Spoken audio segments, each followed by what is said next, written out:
Ya, topik kita berkaitan dengan kalau kemarin ya berkaitan dengan teknologi informasi, kemudian juga lingkungannya ya. Nah, sekarang bagaimana isu yang namanya etika ya, etika dan juga isu-isu sosial ya, yang berkaitan dengan sistem informasi ini. Nah, berbicara mengenai isu sosial ya dan juga isu etika ya di dalam apa ya, dalam hal ini berkaitan dengan penggunaan dari sistem informasi itu yang timbul gitu ya. Artinya etika sosial dan juga isu politik itu tidak lepas ya dari perkembangan yang namanya sistem informasi. Kemudian juga kita melihat ya eh, secara spesifik prinsip-prinsip apa saja etika yang harus dijunjung ya terkait dengan penggunaan sistem informasi serta eh, teknologi kontemporer apa saja gitu ya dan juga teknologi internet apa saja yang merupakan sebuah peluang ya atau juga peluang atau juga perlindungan ya terkait dengan terkait dengan privasi individu dan juga perlindungan hak kepemilikan ya atau juga intellectual property ya. Serta bagaimana sistem informasi itu berdampak ya terhadap aturan hukum dan juga keberlangsungan aktivitas pertanggungjawaban terkait dengan kualitas uh, kualitas gaya hidup yang setiap harinya gitu ya. Nah, di sini kita lihat dulu di dalam e-book ini gitu ya. Ini penulis ya Loudon and Loudon ya. Ini menggunakan kasus ya. Jadi kasus ada juga kasusnya video gitu ya. Tapi kita buka kasusnya catatan saja ya.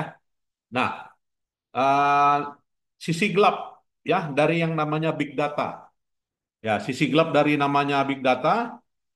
Nah, ini kurang apa juga ya. Eh, Coba dulu saya perbesar.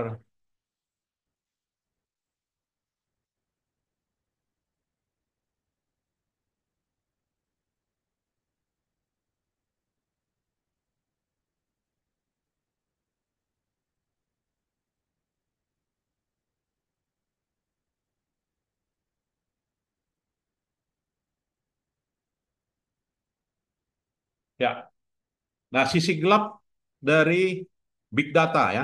Jadi di era digital ya, digital phone, maka penyimpanan data juga menggunakan penyimpanan yang cloud gitu ya. Banyak organisasi pada saat ini gitu ya. Ini melakukan penambangan atau juga penghimpunan data yang begitu besar ya. Dan juga bagaimana melihat manfaatnya ya, manfaatnya dari data itu seiring dengan perkembangan teknologi. Banyak dan data-data ya yang disimpan gitu ya. Sebagai contoh adalah menggunakan bank bio sebuah perusahaan ya, perusahaan farmasi yang namanya Break Farmasi ini ya.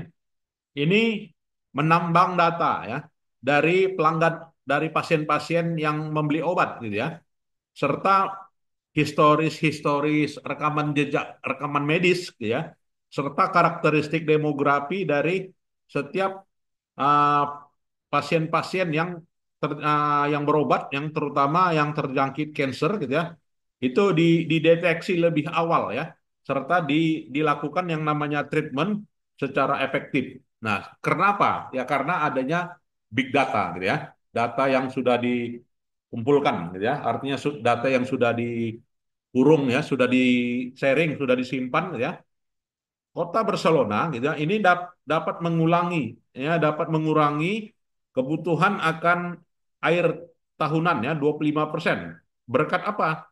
Ya berkat analisa ya terkait dengan data yang berkaitan dengan sensor yang diinstal pada taman-taman yang lokal dan dimonitor selalu gitu ya. Nah, ini manfaat dari big data. Jadi data data pasien udah, data taman juga sudah gitu ya. Dan juga adanya prediktif policing ya, kebijakan memprediksi. Tahun 2014 Departemen Polisi di Chicago gitu ya. eh, Departemen Polisi di Chicago gitu ya. Ini memberikan amaran gitu ya, memberikan amaran dari masing-masing individual ya yang merupakan keanggotanya, ya, di mana komputernya ini bisa mengidentifikasi ya tindakan kriminal ya di masa yang akan datang dari data yang sudah dihimpun dari masa lalu gitu ya. Serta gitu ya.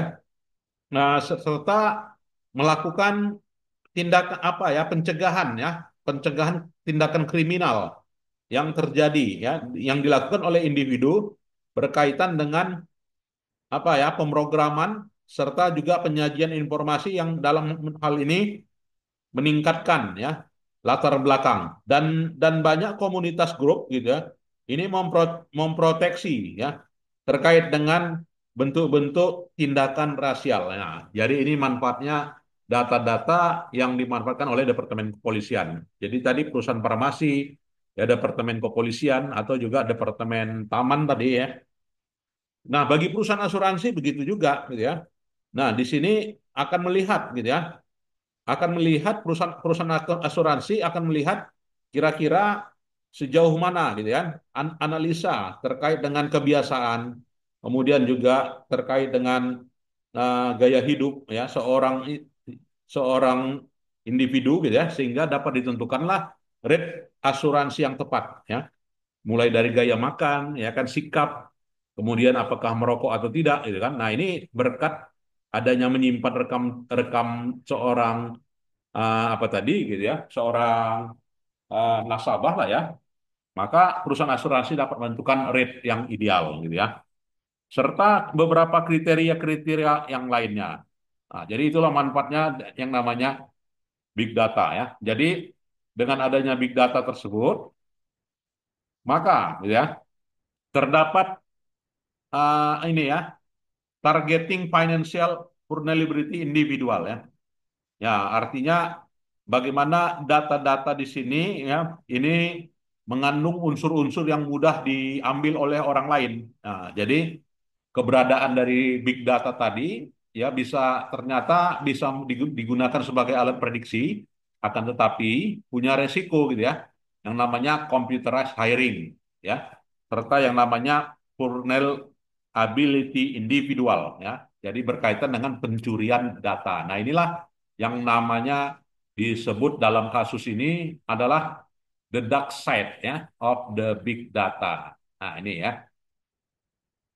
Nah, sehingga karena adanya kondisi tersebut gitu ya, maka di sini kita melihat gambaran ya, ya gambaran bagaimana teknologi, organisasi juga manajemen gitu ya. Nah, ini merupakan suatu solusi bisnis gitu ya. Selain dari solusi bisnis, ya tentu saja ada peluang di dalamnya ya. Jadi gambarannya ya, digambarkan dengan gambaran tersebut ya. Nah, itu. Nah, maka diperlukanlah yang namanya etika, gitu ya. Jadi tidak semudah, tidak sesuka hati orang menggunakan, gitu ya. Kemudian juga dari aspek sosial, kemudian dari isu-isu politik yang timbul berkaitan dengan penyajian informasi ini. Nah, ini beberapa pertimbangan etika ya yang dilakukan oleh terhadap senior manager di perusahaan, di antaranya Volkswagen, ya General Motor, gitu ya. Nah, di mana Volkswagen di sini apa ya? Volkswagen kasusnya gitu ya menyetujui membayar ya membayar 14,7 miliar kepada pelanggannya dan juga agen-agennya di seluruh Amerika Serikat dan juga mengganti ya mengganti mesin-mesinnya sebanyak 500.000 yang terkait dengan masalah emisi ya terkait juga masalah software terkait juga masalah hal-hal lain yang ada di dunia. Nah, ini dilakukan oleh Volkswagen. Begitu juga GM ya General Motor ini mengcover ya bagaimana uh, kepada layanan kepada 114 pelanggannya di mana ada 100 juta kendaraan di seluruh dunia yang harus diganti. Begitu juga oleh perusahaan Takata, begitu juga Citigroup ya, begitu juga Ses Capital. Nah, ini beberapa hal-hal lain yang berkaitan dengan pertimbangan isu etika yang dilakukan oleh para manajernya yang berdampak secara kumulatif terhadap perusahaan ya. Begitu juga di GlaxoSmith kemudian McKinsey Company. Jadi beberapa eksekutif bisnis tersebut gitu ya, ini berdasarkan pada nilai uang gitu ya, terdapat beberapa tindakan-tindakan yang berujung pada tindakan kriminal gitu ya dalam struktur transaksinya gitu ya.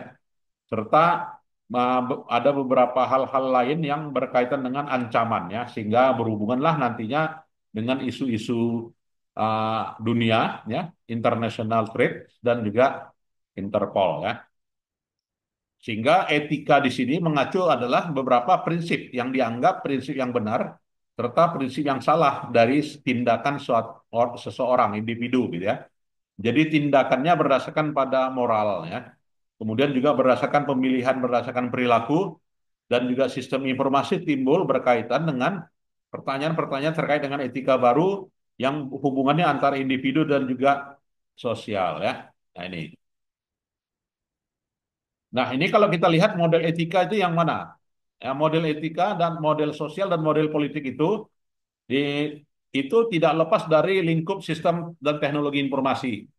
Jadi teknologi informasi dan juga sistem gitu ya itu diiris ya oleh yang namanya isu politik, isu sosial dan juga isu etika gitu ya. Jadi bagaimana hubungannya secara baik di sisi individu ya, masyarakat atau juga kebijakan ya dalam upaya menciptakan kualitas sistem, kemudian menciptakan pertanggungjawaban dan pengendalian, kemudian menciptakan hak dan juga kewajiban sehingga mendukung kualitas hidup ya. Jadi masalah etika itu perlu gitu ya.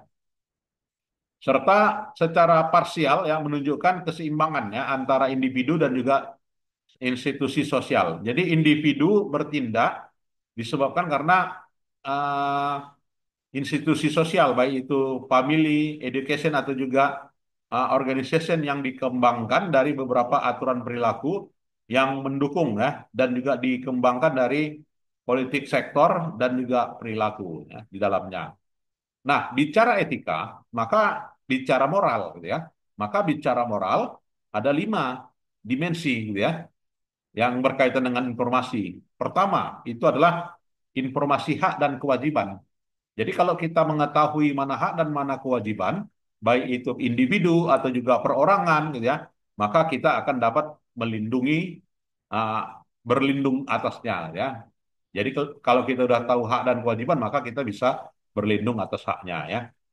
Kemudian juga berkaitan dengan hak dan kewajiban tadi, gitu ya, properti kelengkapannya. Jadi secara tradisional perlengkapannya berupa perlindungan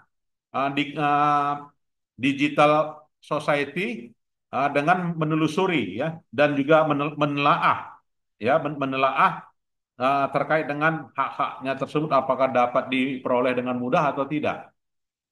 Nah, selain itu dimensi lainnya adalah dimensi pertanggungjawabannya dan juga pengendalian.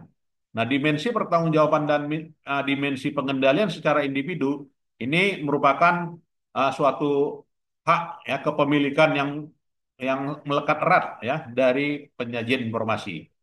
Selain itu, dimensi yang lain itu adalah dimensi kualitas sistem ya dengan kualitas sistem standar data ya, kemudian juga kualitas sistem ini dihantar gitu ya untuk melindungi hak individu dan juga hak masyarakat. Serta dimensi lainnya adalah dimensi kualitas hidup. Nah, jadi inilah 5 ini information right, property right, accountability, system quality dan juga quality of life ya. Jadi tren-tren perkembangan teknologi di sini itu tadi ya tidak lepas dari masalah etika ya. Nah, jadi masalah etika di sini bagaimana apa ya eh, tren terkait dengan seluruh adanya tren semua dilakukan dengan komputerisasi kekuatannya ya dan setiap 18 bulan itu ada dampaknya di mana organisasi semakin tergantung pada sistem dan dalam pengoperasinya secara kritis ini menimbulkan kerancuan ya atau menimbulkan dampak ya yaitu dampak kehancuran berupa uh, vulnerable to system failure.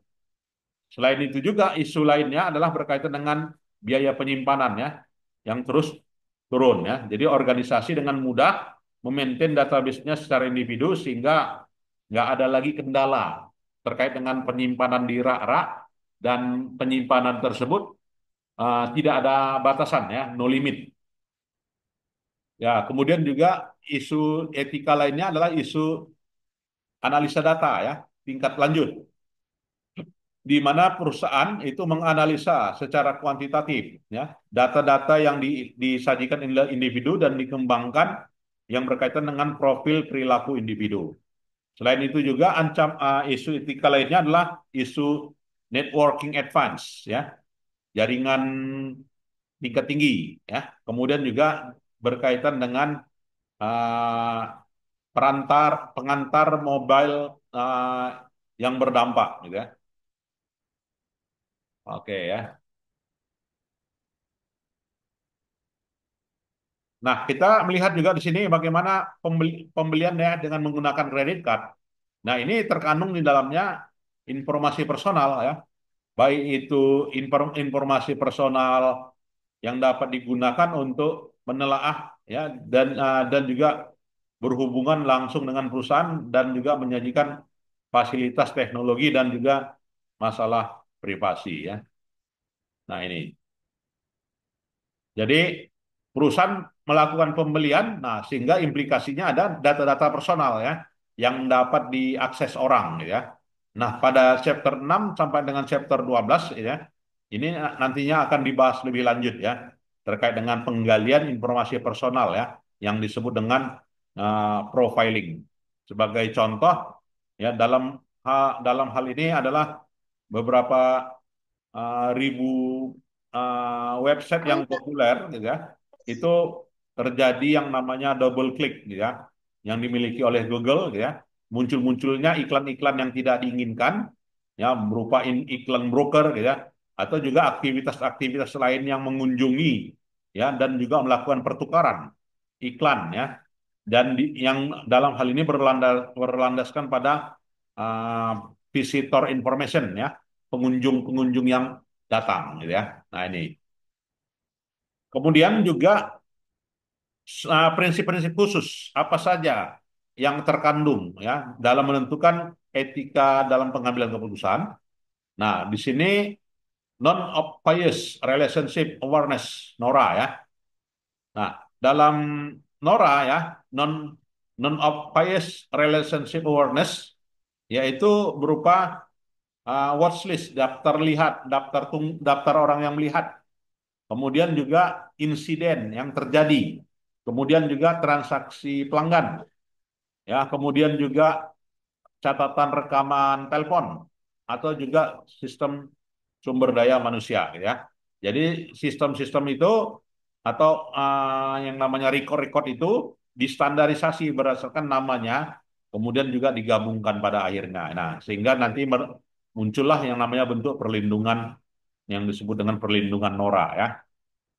Jadi konsep dasarnya adalah konsep pertanggungjawaban, akuntabilitas, dan juga kewajiban ya. Nah, untuk menganalisa etika, ya di sini kita mengidentifikasi dan juga menggambarkan berdasarkan fakta yang jelas ya. Kemudian didefinisikan konfliknya, dilemanya, dan juga caranya untuk mengidentifikasi nilai-nilai yang terkandung di dalam prinsip etika. Selain itu juga mengidentifikasi uh, stakeholder ya, di mana setiap stakeholder itu etikanya, sosialnya, isu-isu politiknya gitu ya. Nah, di sini merupakan unsur yang menghasilkan dalam hal menentukan situasi ya. Nah, itu ya. Dan aturan etika di sini itu sudah diatur ya. Di American Medical Association ada etika, kemudian di Asosiasi Teknologi Informasi itu ada etika, kemudian di Asosiasi Computing Machinery itu ada etika. Di akuntansi pun juga ada ya kan, di Institut Akuntan Indonesia dan juga di IAPI, Institut Akuntan Publik Indonesia itu ada prinsip etika yang harus dijunjung ya. Nah, inilah topik kita kali ini ya. Jadi berkaitan dengan masalah etika ya. Dan etika di sini tidak lepas ya dari lingkup teknologi informasi. Nah, itu ya di chapter 4. Mungkin ada yang mau ditanyakan, silakan. Cukup ya. Baik, kalau cukup saya kira itu saja ya perkuliahan kita. Permisi Pak, Ya, Eh, ada yang saya ingin tanyakan oke. untuk tes kita minggu depan Pak. Minggu depan kita UTS-nya materinya dari bab berapa ya Pak? Bab 1 sampai bab 4. Kemudian Sampai bab 4 ya Pak? dalam bentuk paper saja. Saya pinginnya dalam bentuk paper. Oh, Nanti oke papernya Pak. dibagi satu kelompok 2 orang ya. Dan nanti formatnya saya share untuk menentukan formatnya ya. Oh, baik Pak. Ya, isunya berkaitan dengan isu chapter 1, boleh isu chapter 2, isu chapter 3, isu chapter 4. Nah, kita di sini ada 35 orang ya. Jadi 34 nanti dibagi 2. Jadi 34 dibagi 2 itu ada 17 paper ya. 17 paper, satu paper 2 orang sebagai UTS. Ya, cukup Oh, jelas? baik Pak. Baik, berarti papernya itu dikumpulkan minggu depan ya Pak? Ya, Habis dikumpul pas minggu UTS kita depan ya? maksudnya. Oh, baik Pak. Ya, Terima itulah kasih Pak. UTS. Oke Ya, Pak, terima nanti kasih Pak judulnya boleh saya banyak. share. Baik Pak. Ya, baik. Terima kasih. Selamat siang. Assalamualaikum warahmatullahi wabarakatuh. Siang Pak, terima kasih Pak. Hmm. Terima kasih, Pak. Ya, boleh meninggalkan ruangan.